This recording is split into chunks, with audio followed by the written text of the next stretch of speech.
Welcome to Not Milk Never Milk. Subscribe if you're lactose intolerant. You begin by ensuring you have the necessary permissions and credentials. Once confirmed, open the Schedule 1 console immediately.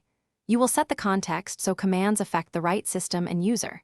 Enter the environment variables and any profile or config flags now, because subsequent commands inherit them. Make sure to verify the prompt and active target before proceeding. This reduces mistakes and speeds execution. If you see unexpected banners, pause and confirm your role and environment to avoid applying changes to the wrong instance. You now execute core Schedule 1 commands using validated syntax. For example, run to start a job, list to view tasks, and edit to change timing.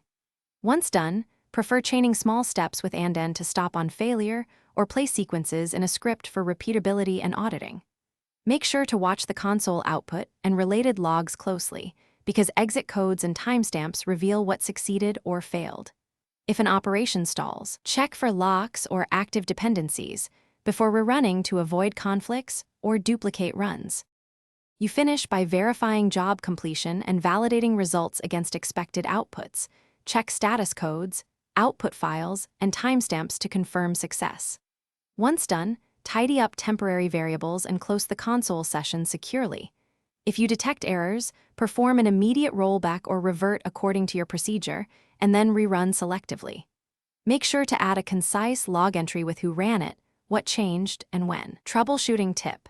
If commands fail silently, increase verbosity or enable debug logging to reveal hidden. Thanks for watching. If this was helpful, leave a like and consider subscribing. See you next time.